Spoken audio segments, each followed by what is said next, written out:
بسم اللہ الرحمن الرحیم۔ بسم اللہ الرحمن الرحیم۔ علم مقاصد شریعہ۔ علم مقاصد شریعہ کا آج سبق نمبر 27 ہے۔ آج کے سبق کا عنوان ہے مقاصد شریعہ کو معلوم کرنے کی دوسری جگہ احادیث۔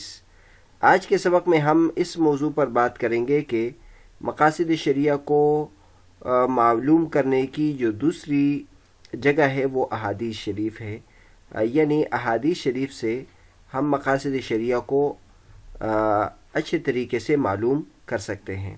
پچھلے سبق میں ہم نے اس پر گفتگو کی تھی کہ مقاصد شریعہ کو ہم قرآن سے معلوم کر سکتے ہیں۔ اس سلسلے میں ہم نے معلوم کرنے کے جو طریقے تھے اجمالی طور پر وہ بیان کیے، اور پھر قرآن مجید کے بارے میں تفصیل ذکر کی، اور یہ ذکر کیا تھا کہ قرآن مجید میں جو مقاصد شریعہ ہے وہ موجود ہے، لیکن مختلف انداز میں موجود ہے۔ بعض جگہوں میں تو اس انداز میں ذکر کیے گئے ہیں کہ یہ اللہ تبارک و تعالیٰ کا مراد ہے، اللہ تبارک و تعالیٰ چاہتے اس طرح ہے، اور بعض جگہوں میں اس طور پر ذکر کیا ہے کہ اللہ تبارک و تعالیٰ اس چیز کو پسند کرتے ہیں، تو وہ مقاصد شریعہ کے علامات ہیں۔ آج کے سبق میں ہم احادیث میں موجود مقاصد شریعہ کے بارے میں تفصیل ذکر کریں گے، اور چنانچہ احادیث شریف میں بھی مقاصد کی بہت زیادہ تفصیل موجود ہے۔ چنانچہ مقاصد شریعہ میں سے ایک اہم مقصد تیسیر کا مقصد ہے، یعنی آسانی پیدا کرنا۔ تو اس مقصد کے بارے میں کئی احادیثوں میں ذکر موجود ہے، کئی احادیث اس کے لیے ماخذ ہے۔ جیسے مثلا ایک حدیث ہے علیکم من الاعمال ما تطیقون، تم نیک اعمال میں اتنی مقدار میں کرو جتنی تمہاری طاقت ہو، یعنی نماز ہے، روزہ ہے، اور اسی طرح اللہ کی راہ سے میں خرچ کرنا ہے، یہ اتنی مقدار میں کرنا چاہیے جتنے انسان کے طاقت میں ہے۔ ایسا نہیں کرنا چاہیے کہ ایک دن تو بہت زیادہ عمل کیا اور پھر اگلے دن نہیں کیا، اور وہ مسلسل کرنا اس کی مشکل کام ہے۔ تو اللہ تبارک و تعالیٰ اور نبی کریم صلی اللہ علیہ وسلم فرماتے کہ اعمال اتنی کرو جتنی طاقت ہو۔ اسی طرح ایک اور حدیث ہے یسرا ولا تعسرا، نبی کریم صلی اللہ علیہ وسلم دو حضرات کو بطور گورنر بھیج رہے تھے تو ان کو نصیحت کی یسرا ولا تعسرا، آسانی کرو اور مشکل تنگی نہ کرو، سختی نہ کرو۔ تو اس سے بھی معلوم ہوتا ہے کہ تیسیر کا مقصد شریعت کے پیش نظر ہے۔ اسی طرح ایک اور حدیث میں ہے انما بعثتم میسرین ولم تبعثوا معسرین، تم کو اللہ تبارک و تعالی نے مبعوث کیا ہے آسانی پیدا کرنے والے کے طور پر، نہ کہ تنگی پیدا کرنے والے کے طور پر۔ تو لہٰذا یہ شریعت کا ایک ایسا مقصد ہے جو احادیث میں بھی ذکر ہے۔ تو اسی طرح ایک اور مقصد مکارم اخلاق، اچھے اخلاق، یہ بھی شریعت کے مقاصد میں سے ہیں۔ تو ہم اگر دیکھ لیں کئی حدیث میں اخلاق کو مقصد کے طور پر ذکر کیا ہے۔ جیسے مثلا ایک حدیث ہے انما بعثت لاتمم مکارم الاخلاق، اللہ تبارک و تعالی نے مجھے بھیجا ہے تاکہ میں مکارم اخلاق کو مکمل کروں۔ تو لہٰذا نبی کریم صلی اللہ علیہ وسلم کامل اخلاق والے تھے۔ اس حدیث سے معلوم ہوتا ہے کہ جو اخلاق ہے یہ مقاصد شریعت میں سے ہے۔ اسی طرح احادیث میں بہت زیادہ مقدار میں مقاصد شریعت کو ذکر کیا ہے۔ ایک جگہ دنیا کی تعمیر کو بطور مقصد شرعی قرار دیا ہے۔ آپ نے دیکھا ہوگا کہ دنیا کی جو سرزمین ہے یہ پہلے ایک چٹیل میدان کی طرح تھی۔ اللہ تبارک و تعالیٰ نے اس میں انسان کو پیدا کیا اور انسان کو اپنا خلیفہ بنایا۔ شریعت کے پیش نظر یہ پسندیدہ عمل ہے کہ دنیا کی تعمیر کی جائے، اس کو آباد رکھا جائے، اس کو خوبصورت بنا دیا جائے۔ تو عمران یہ شریعت کے مقاصد میں سے ہے۔ چنانچہ ایک حدیث میں ہے ان قامت الساعة وفي يد احدكم فصیلة فإن استطاع الا تقوم حتى يغرسها فليغرسها۔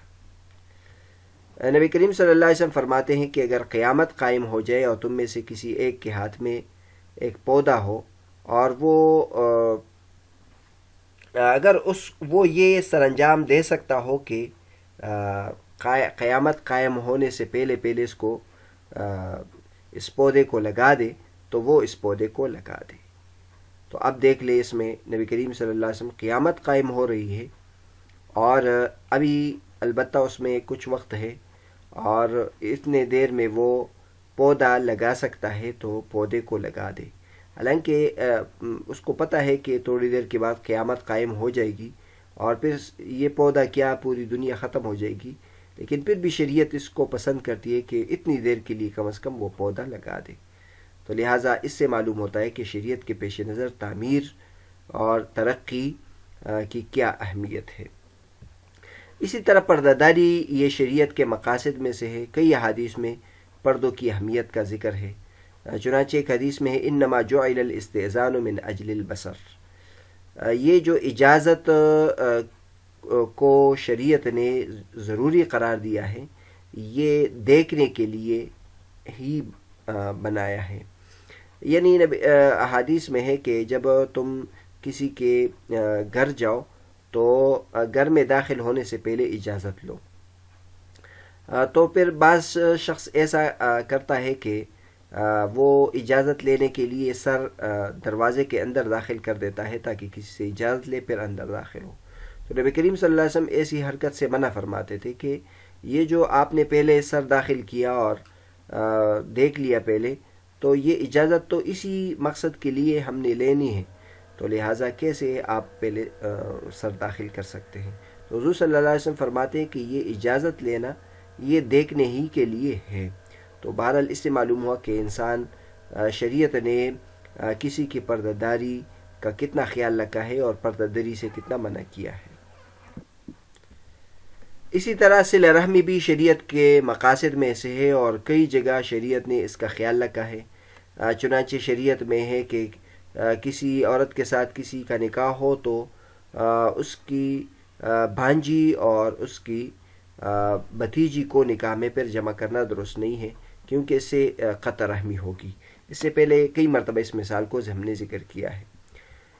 اسی طرح ایک اور جگہ احرام میں سر نہ ڈھکنے کا مقصد بتایا گیا ہے.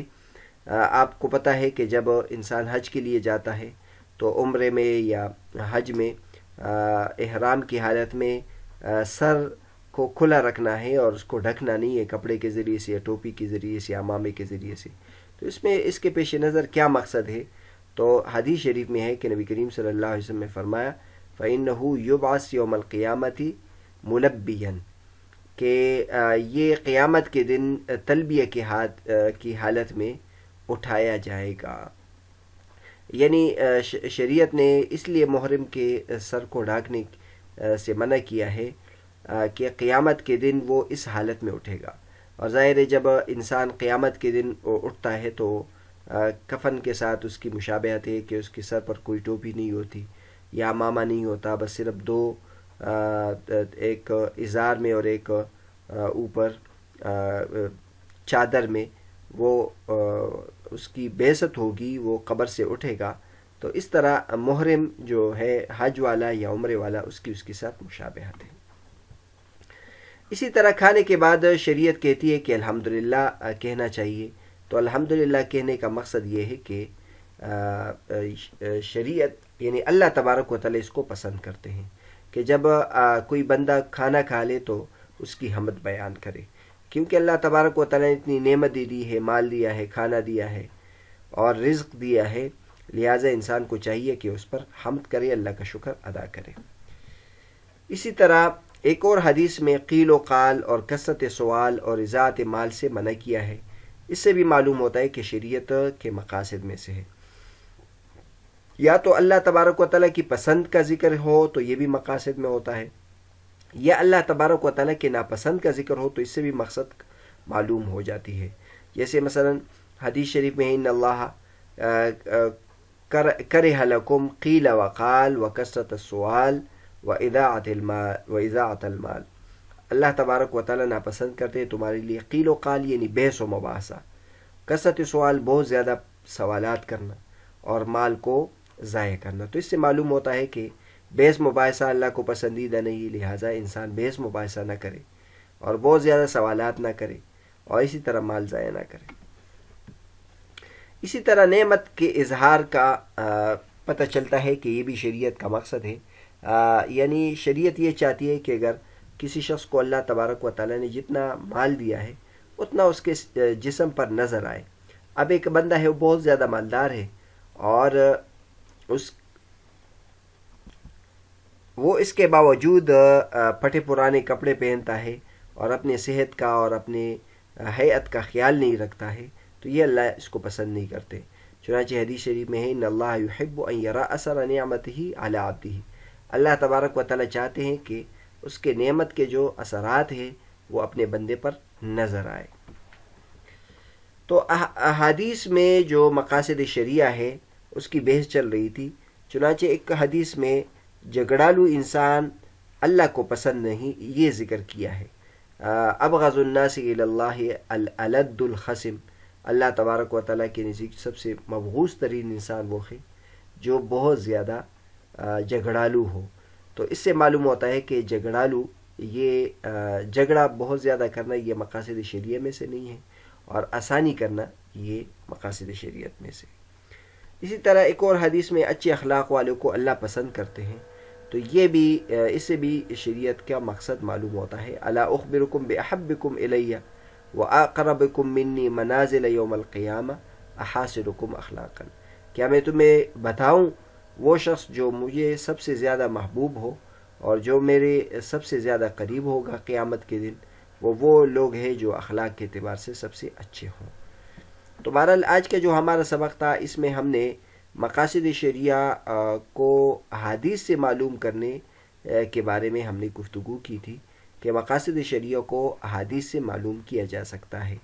اس سلسلے میں ہم نے کئی مثالیں دی، جس میں سب سے پہلے مقاصد تیسیر کی مثال دی حدیث سے، دوسرے نمبر پر مکارم اخلاق حدیث سے، تیسرے نمبر پر یہ مثال ذکر کی کہ دنیا کی تعمیر شریعت کو پسندیدہ ہے۔ اس طرح پردہ داری یہ مقصد شرعی ہے، صلہ رحمی مقصد شرعی ہے، احرام میں سر نہ ڈھکنے کا مقصد ذکر کیا، اس طرح کھانے کے بعد الحمدللہ کہنے کی وجہ ذکر کی، اس کا مقصد ذکر کیا۔ اسی طرح ایک اور حدیث میں قیل و قال، کثرت سوال اور اضاعت مال سے مرنا کیا گیا تھا، اس میں مقصد شرعی کی تعین ہوتی ہے۔ اور اسی طرح نعمت کے اظہار میں کیا مقصد ہے اس کو ذکر کیا۔